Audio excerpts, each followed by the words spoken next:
Nah, saudara-saudara yang terkasih di dalam Tuhan Yesus Kristus, bulan ini kita sedang membahas tulip, 5 pokok ajaran Calvin, dan pertama-tama kita sudah belajar tentang total depravity atau kerusakan total. Lalu setelah itu kita melihat pelajaran kedua, unconditional election, artinya pemilihan tanpa syarat. Lalu minggu yang lalu kita sudah belajar tentang limited atonement, yang artinya penebusan terbatas. Dan di sore hari ini kita akan belajar bagian huruf I, yaitu irresistible grace, atau artinya anugerah yang tidak dapat ditolak. Nah, saudara-saudara, yang menjadi sebuah persoalan adalah Tuhan memberikan anugerahnya kepada sebagian orang. Tuhan memilih sebagian orang untuk diselamatkan. Lalu apakah orang-orang yang diberikan anugerahnya ini, atau orang-orang yang dipilih ini, pada akhirnya akan menerima panggilan ini, sehingga anugerah keselamatan ini benar-benar terwujud? Atau sebaliknya, ada orang-orang yang dipilih oleh Tuhan, yang dimana memiliki kemampuan untuk bisa menolak anugerah Tuhan ini. Nah, inilah yang harus kita pelajari. Nah, di pihak Arminianisme, mereka mengatakan bahwa keselamatan itu harus kerjasama antara Allah dan manusia. Jadi Allah memberikan anugerahnya, tetapi manusia harus meresponnya dengan baik. Jadi harus ada perbuatan baik. Jadi kerjasama itulah barulah bisa terwujud keselamatan itu. Dan mereka mengatakan bahwa jikalau orang yang diberikan anugerahnya ini memiliki kemampuan ataupun kebebasan untuk bisa menolak anugerah Tuhan sehingga dia tidak selamat. Misalnya mereka mengatakan entah orang itu dia hidup dalam dosa terus-menerus sehingga dia tidak bisa menanggapi panggilan dengan baik atau menolak untuk percaya Tuhan Yesus. Atau juga dia telah bertobat, dia telah percaya Tuhan, tetapi pada akhirnya dia melakukan dosa dan terus melakukan dosa sehingga keselamatannya itu hilang. Sehingga rencana keselamatan itu batal. Nah, di sini kita melihat bahwa mereka mengajarkan bahwa manusia memiliki kemampuan ataupun kebebasan untuk menerima dan menolak anugerah daripada Tuhan. Jadi manusia bisa mengatakan saya mau percaya, memilih percaya atau tidak. Seolah-olah bahwa manusia memiliki kebebasan absolut untuk menentukan, untuk memilih dia mau percaya atau tidak percaya. Nah, saudara-saudara, ini adalah kesalahan ataupun kesesatan. Kenapa? Karena kita bisa melihat kalau seandainya manusia yang diberikan anugerah pada akhirnya memiliki kemampuan untuk menerima atau menolak, maka kita bisa melihat kedaulatan Tuhan itu tidak sepenuhnya. Karena itu tergantung pada manusianya. Lalu kita melihat juga anugerah Tuhan itu tidak berarti, tidak berguna. Karena pada akhirnya juga bergantung pada kemampuan ataupun kebebasan orang tersebut mau memilih menerima atau menolak. Lalu apa yang kita percayai, yang kita katakan ini adalah ajaran kebenaran firman Tuhan. Nah, itulah yang dikatakan irresistible grace, anugerah yang tidak dapat ditolak. Nah, mari kita lihat dulu apa definisi daripada anugerah yang tidak dapat ditolak.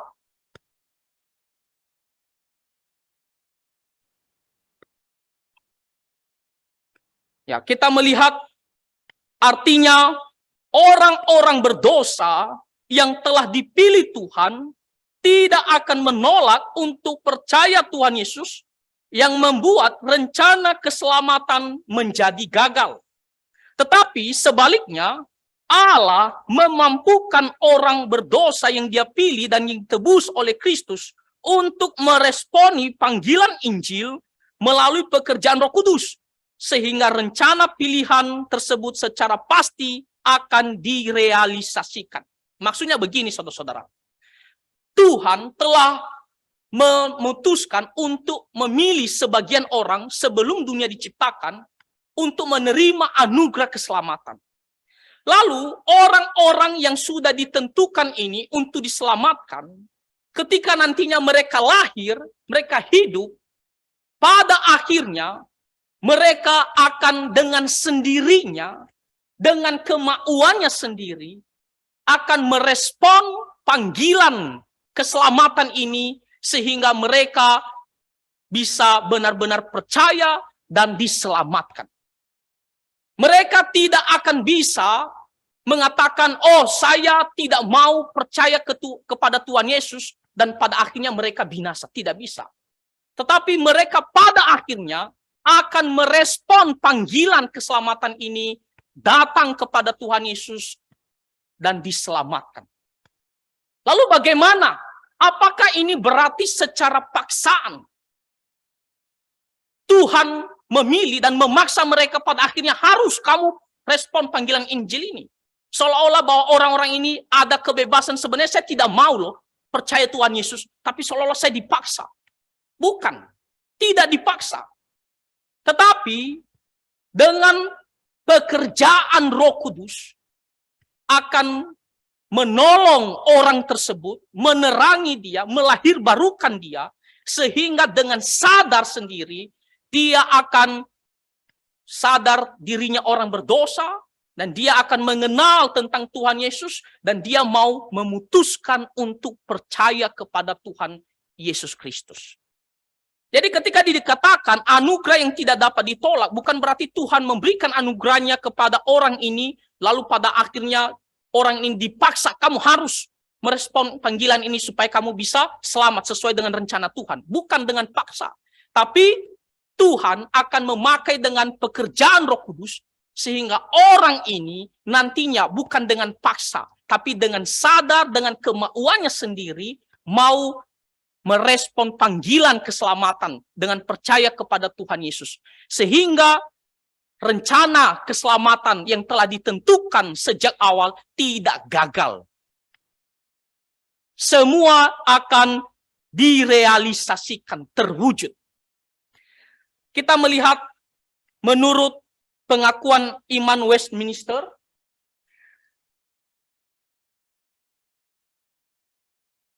ya, dikatakan di sana, mereka semua yang Allah predestinasikan, yang telah ditentukan, dipilih sebelum dunia diciptakan untuk hidup kekal, dan hanya mereka saja Allah berkenan untuk memanggil mereka secara efektif menurut waktu yang Dia tetapkan dan setujui melalui firman dan Roh-Nya. Jadi Tuhan telah menetapkan sebagian orang untuk diselamatkan. Dan pada waktunya, ketika orang-orang itu lahir dunia, pada waktunya, sesuai dengan waktunya Tuhan, mereka akan dipanggil dengan pekerjaan Roh Kudus, sehingga mereka akan merespon panggilan keselamatan ini. Dan dengan kemauan mereka sendiri. Bukan dengan paksa. Karena Roh Kudus bekerja menolong mereka untuk merespon panggilan ini. Dikatakan di kalimat bagian terakhir, dikatakan ya, menerangi pikiran mereka secara rohani dan bersifat menyelamatkan untuk memahami hal-hal tentang Allah, menghilangkan hati batu keras mereka dan memberikan kepada mereka sebuah hati daging taat, memperbaharui kehendak-kehendak mereka, dan oleh kekuatannya yang maha kuasa menentukan mereka kepada apa yang baik. Lalu kita melihat selanjutnya dikatakan, dan secara efektif mereka menarik mereka kepada Yesus Kristus, tetapi dengan cara sedemikian sehingga mereka datang dengan sukarela karena telah dibuat oleh anugerahnya. Nah, jadi jelas sekali irresistible grace atau anugerah yang tidak dapat ditolak, maksudnya orang-orang yang telah dipilih sebelum dunia diciptakan untuk menerima anugerah keselamatan, pada waktunya ketika mereka lahir sesuai dengan waktunya Tuhan, ya, mereka akan merespon panggilan keselamatan ini, datang percaya kepada Tuhan Yesus. Kenapa bisa? Karena Roh Kudus akan bekerja dalam hati mereka, sehingga mereka dengan rela, dengan sadar, bukan paksaan, dengan kemauan sendiri datang untuk percaya kepada Tuhan Yesus. Sehingga tidak ada yang tidak terwujud keselamatannya. Tidak ada rencana ya keselamatan atau orang-orang yang telah diberikan anugerah sebelumnya gagal keselamatannya. Tidak. Karena pada akhirnya mereka akan percaya kepada Tuhan Yesus Kristus. Nah, saudara-saudara, mari kita lihat firman Tuhan yang kita bacakan tadi. Di kitab Yohanes pasal 6 ayat 37 sampai 39. Apa kata firman Tuhan? Semua yang diberikan Bapa kepadaku akan datang kepadaku. Dan barang siapa datang kepadaku, ia tidak akan kubuang. Nah, lihat, semua yang diberikan Bapa kepadaku. Semua orang-orang yang telah dipilih, yang telah ditentukan untuk menerima anugerah keselamatan. Sebelum dunia diciptakan, Tuhan sudah menentukan hal ini. Dikatakan, mereka ini akan datang kepada Tuhan Yesus. Semua. Jadi tidak ada yang gagal, yang akhirnya menolak, saya tidak mau datang kepada Tuhan Yesus. Tidak ada. Tidak ada satupun dari semua orang yang telah ditentukan itu, yang dimana akhirnya memberontak, menolak, tidak mau percaya Tuhan Yesus, akhirnya rencana keselamatannya gagal. Tidak ada. Dikatakan semua. Pada akhirnya mereka akan datang kepada Tuhan Yesus, bertobat, ya, karena mereka menyadari orang berdosa, mereka bertobat dan mau percaya sungguh-sungguh kepada Tuhan Yesus, sehingga rencana keselamatan itu tidak gagal. Nah, inilah maksudnya, ketika Tuhan memberikan anugerah, maka tidak ada yang gagal. Orang-orang yang dipilih ini pada akhirnya mereka dengan sadar datang kepada Tuhan Yesus Kristus. Dikatakan, semua yang diberikan Bapa kepadaku akan datang kepadaku. Jadi tidak ada yang nantinya mengatakan, oh saya tidak mau percaya Tuhan Yesus. Tidak ada. Semua dengan sendirinya. Dengan pekerjaan Roh Kudus, sehingga mereka rela mau datang kepada Tuhan Yesus Kristus. Tidak ada yang hilang. Dan dikatakan, dan barang siapa datang kepadaku, ia tidak akan kubuang. Nah, Tuhan pun, ya, karena dia sudah tentukan orang-orang yang diselamatkan ini. Dan pada akhirnya juga Tuhan, ya, ketika orang-orang ini datang kepadanya, dia tidak tolak. Semua diterimanya. Dikatakan, ya, mereka akan datang dan tidak akan kubuang. Ayat 38 dikatakan, sebab aku telah turun dari surga, bukan untuk melakukan kehendakku, tetapi untuk melakukan kehendak Dia yang telah mengutus aku. Nah, Tuhan Yesus datang ke dalam dunia, Dia diutus untuk melakukan kehendak Bapa. Kehendak Bapa yang paling utama adalah untuk menebus dosa-dosa manusia secara khusus kepada orang-orang yang telah dipilih, ditentukan untuk menerima anugerah keselamatan. Ayatnya yang ke-39 dikatakan, dan inilah kehendak Dia yang telah mengutus aku, yaitu supaya dari semua yang telah diberikannya kepadaku, jangan ada yang hilang. Jadi tidak akan ada satupun orang-orang yang telah dipilih yang pada akhirnya menentang untuk percaya kepada Tuhan Yesus. Tidak ada. Semua akan percaya Tuhan Yesus. Sehingga tidak ada yang hilang. Satupun tidak ada yang hilang. Tetapi supaya kubangkitkan pada akhir zaman. Nah, jadi saudara-saudara, di sini kita melihat bahwa anugerah yang tidak dapat ditolak ini, yaitu maksudnya adalah ketika Tuhan memberikan anugerahnya kepada orang-orang tertentu, maka orang-orang ini pada akhirnya, pada waktunya, mereka dengan sendirinya akan merespon ya panggilan keselamatan ini. Tidak akan bisa mengatakan, oh saya tidak mau percaya Tuhan Yesus sehingga anugerah keselamatan ini gagal. Tidak akan. Karena Roh Kudus akan bekerja menolong mereka. Tadi dikatakan menurut pengakuan Iman Westminster, ya, Tuhan akan menerangi hati mereka. Bahkan akan mengubah, ya, hati mereka yang begitu keras seperti batu menjadi lembut seperti daging. Walaupun pada awalnya mereka menolak, tidak mau percaya Tuhan Yesus. Walaupun awalnya mereka adalah seorang yang menentang Tuhan Yesus.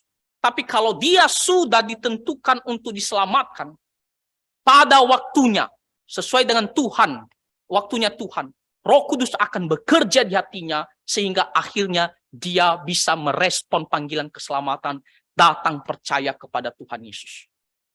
Jadi tidak bisa ada kemampuan untuk menolak anugerah ini. Dia pasti akan terima dan keselamatan itu akan terwujud atau dikatakan akan terrealisasikan.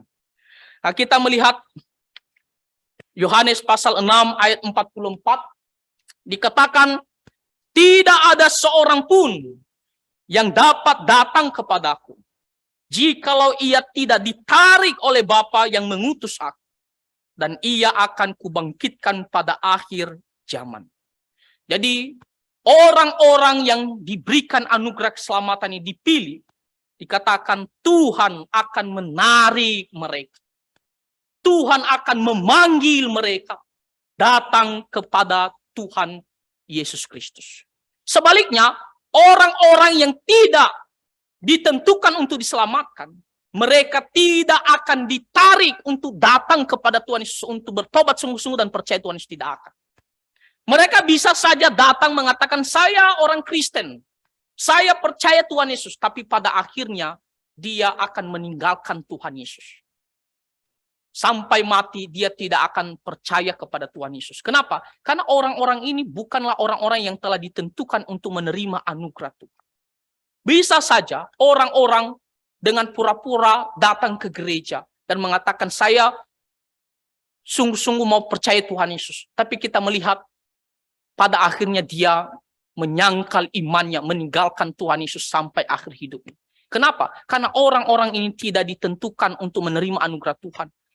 Bapa tidak menarik mereka untuk sungguh-sungguh datang kepada Tuhan Yesus Kristus. Tetapi sebaliknya, orang-orang yang ditentukan menerima anugerah Tuhan dikatakan ia ditarik oleh Bapa. Ya, ditarik, memanggil mereka untuk datang kepada Tuhan Yesus Kristus. Dan dikatakan, dan ia akan kubangkitkan pada akhir zaman. Ayatnya yang ke-30 dari Roma pasal 8 dikatakan, dan mereka yang ditentukannya dari semula, mereka itu juga dipanggilnya. Dan mereka yang dipanggilnya, mereka itu juga dibenarkannya. Dan mereka yang dibenarkannya, mereka itu juga dimuliakan. Nah, kita melihat bahwa Tuhan sepenuhnya dia yang bekerja. Bukan manusia ada suatu hal yang dibutuhkan dari manusia, hal yang baik. Bukan, tapi sepenuhnya itu adalah pekerjaan Tuhan. Ketika dia memutuskan, memilih untuk orang-orang ini diselamatkan, memberikan anugerahnya, maka dia juga bekerja untuk memanggil mereka. Jadi hanya satu pihak yang mewujudkan nanti keselamatan ini, ya, bisa benar-benar terlaksana. Rencana keselamatan ini bisa benar-benar terlaksana. Kenapa? Karena Tuhan yang bekerja. Dia yang menentukan dari awal, dia juga yang menguduskan dan memanggil mereka pada akhirnya. Bekerja dalam hati mereka, sehingga dengan sendirinya mereka akan datang kepada Tuhan Yesus. Tidak ada yang bisa mengatakan, saya tidak mau percaya Tuhan Yesus. Kenapa? Karena Tuhan akan memperbaharui hidup mereka, bekerja dalam hati mereka, sehingga dengan sendiri ketika mendengar Injil, mereka mau percaya sungguh-sungguh kepada Tuhan Yesus.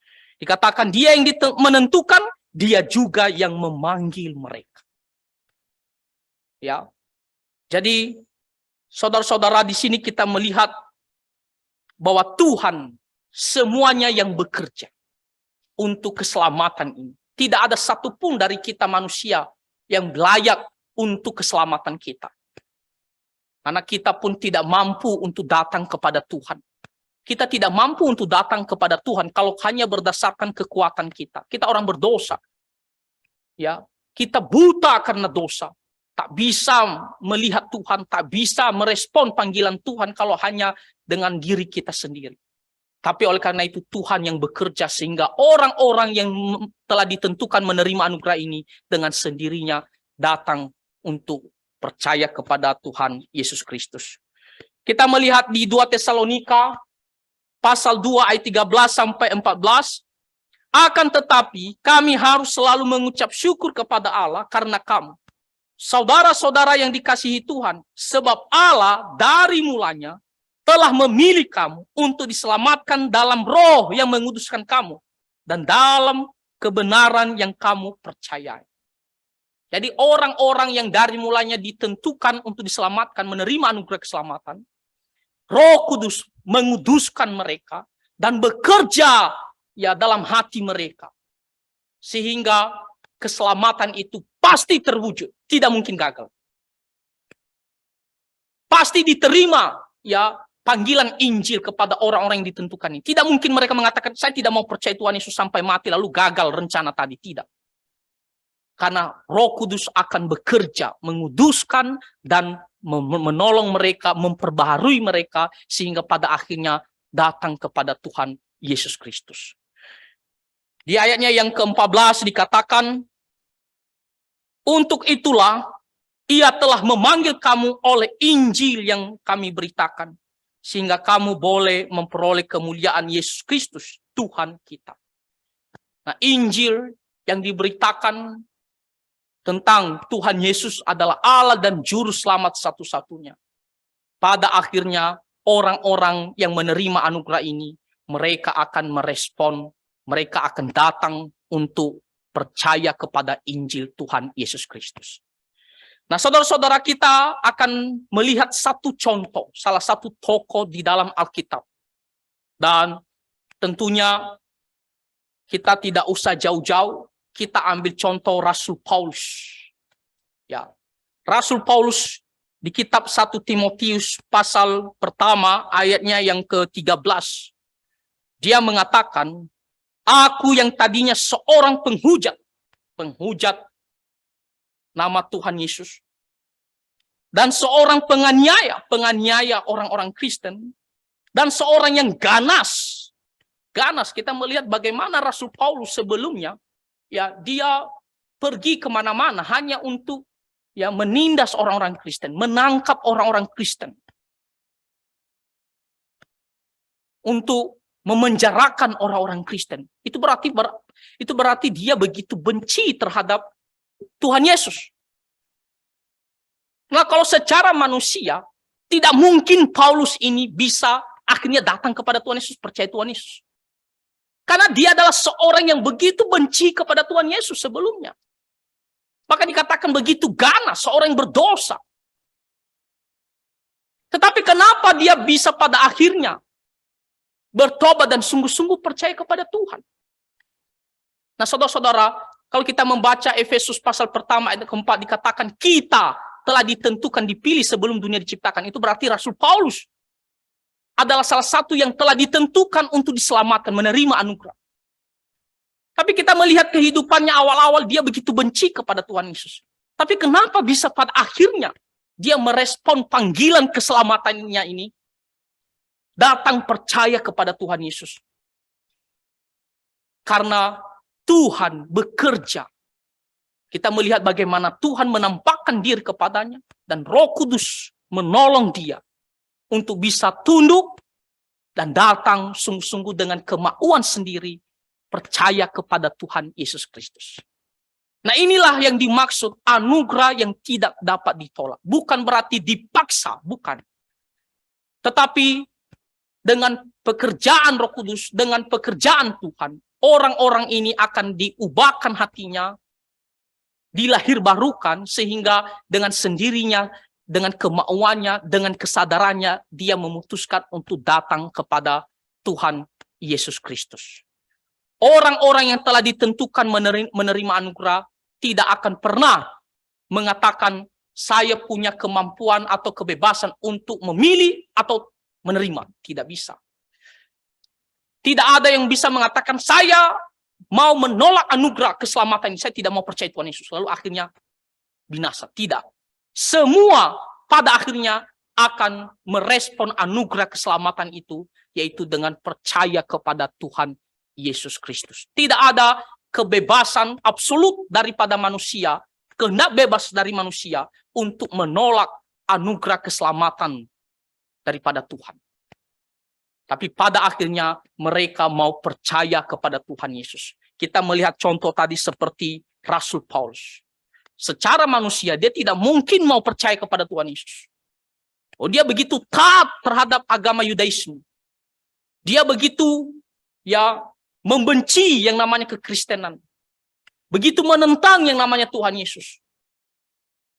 Memenjarakan, bahkan dia dengan semangat pergi kemana-mana untuk pergi menangkap orang Kristen. Tapi kenapa pada akhirnya dia mau datang percaya Tuhan Yesus, bahkan menjadi alat Tuhan Yesus?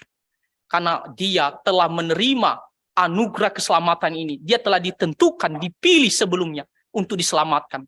Dan Tuhan bekerja dalam hatinya sehingga anugerah itu dia bisa respon dengan baik, dengan kesadaran, dengan kerelaan, dengan ketulusan, dengan kemauan sendiri datang dan percaya kepada Tuhan Yesus Kristus. Jadi itulah maksudnya irresistible grace. Bukan seperti ajaran Arminianisme yang mengatakan bahwa orang tersebut dia bisa memilih menerima atau menolak. Kalau dia menerima, barulah keselamatan itu terwujud. Kalau hanya anugerah Tuhan, tapi orang ini tidak respon dengan baik, tidak berbuat baik untuk percaya sungguh-sungguh pada Tuhan Yesus, maka dia tidak selamat. Jadi kita melihat dia punya kebebasan untuk menerima dan menolak. Kalau dia menolak, maka gagal keselamatan tersebut. Nah, tetapi kita mengatakan orang-orang yang telah ditentukan untuk menerima anugerah tidak akan pernah bisa menolak panggilan keselamatan ini. Pada akhirnya, walaupun awal-awal hidup mereka bisa menentang Tuhan Yesus, tapi Tuhan akan bekerja dalam hati mereka sehingga mereka tidak akan pernah menolak Tuhan Yesus lalu binasa, tidak akan. Pada akhirnya akan datang dengan kemauan sendiri, dengan datang percaya kepada Tuhan Yesus Kristus. Nah, mungkin di antara kita saudara-saudara ada yang sebelumnya kita backgroundnya bukan dari keluarga Kristen. Kita mungkin berpikir saya tidak akan pernah menjadi Kristen, atau mungkin sebelumnya belum tidak terpikirkan tentang kekristenan, mau ikut Tuhan Yesus. Tapi kenapa kita pada akhirnya bisa merespon datang kepada Tuhan Yesus Kristus? Nah, karena kita sudah dipilih sebelumnya untuk menerima anugerah keselamatan. Dan kenapa bisa merespon? Karena Tuhan bekerja dalam hati kita. Sehingga pada akhirnya walaupun awalnya kita keras hatinya, tapi Tuhan akan mengubah hidup kita, mengubah hati kita, menerangi hati kita, sehingga kita sadar dan dengan rela mau datang kepada Tuhan Yesus. Tidak ada kesempatan kita bisa menolak Tuhan Yesus lalu kita binasa, tidak ada. Tapi kita akan menerima pada akhirnya dan kita percaya dan diselamatkan. Nah, itulah yang dimaksud irresistible grace. Anugerah yang tidak dapat ditolak. Saudara-saudara, apa yang menjadi pelajaran bagi kita melalui firman Tuhan ini? Nah, yang pertama, kita bersyukur kepada Tuhan bahwa Tuhan telah memilih kita untuk menerima anugerah keselamatannya ini. Dan bersyukur juga kepada Tuhan karena Dia telah menolong kita sehingga pada akhirnya datang percaya kepada Tuhan Yesus. Jadi kita datang kepada Tuhan Yesus itu bukan karena kehendak bebas kita yang absolut. Saya mau memilih menerima atau menolak, bukan. Tapi karena Tuhan bekerja dalam hati kita. Sehingga dengan rela, dengan tulus, dengan sukacita, kemauan sendiri kita mau datang kepada Tuhan Yesus. Bersyukur untuk anugerah yang Tuhan berikan ini. Lalu yang kedua, karena Tuhan telah memilih kita, kita bisa akhirnya percaya Tuhan Yesus. Kita memiliki kehidupan yang kekal. Maka marilah kita hidup untuk kemuliaan nama Tuhan Yesus. Marilah kita sungguh-sungguh bersyukur kepada Tuhan melalui cara hidup kita sehari-hari. ya, dengan beribadah kepada Tuhan, menjauhkan hal-hal yang berdosa, dan kita mau melayani Tuhan. Nah, itulah yang bisa kita lakukan sebagai ucapan syukur atas anugerah keselamatan yang Tuhan berikan kepada kita. Dan mari juga kita dalam kehidupan kita sehari-hari, ya, lebih mau mendengar apa ajaran firman Tuhan.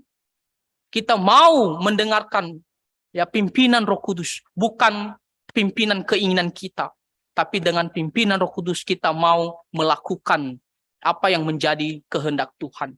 Kita mau taat terhadap ajaran kebenaran firman Tuhan. Akhirnya kita bisa mengerti doktrin irresistible grace ini, dan kita bisa memegangnya. Ya, ini adalah doktrin yang benar, kita pegang, ya, seumur hidup kita. Nah, Tuhan Yesus memberkati kita semua. Mari kita bersatu di dalam doa. Bapa di sorga, kami sangat bersyukur untuk firman Tuhan yang mengajarkan kami bahwa anugerah-Mu Engkau telah berikan kepada kami sebelum dunia diciptakan. Engkau telah memilih kami untuk menerima anugerah keselamatan. Dan bersyukur karena Tuhan juga telah bekerja, memanggil kami, membuat kami untuk bisa merespon panggilan keselamatan-Mu, sehingga kami bisa percaya Tuhan Yesus dan diselamatkan. Kami sangat bersyukur untuk anugerah keselamatan ini, dan ajarlah kami untuk terus bersyukur dan terus hidup sesuai dengan kehendak-Mu. Dengarkanlah doa kami ya Tuhan, di dalam nama Tuhan Yesus kami berdoa. Amin.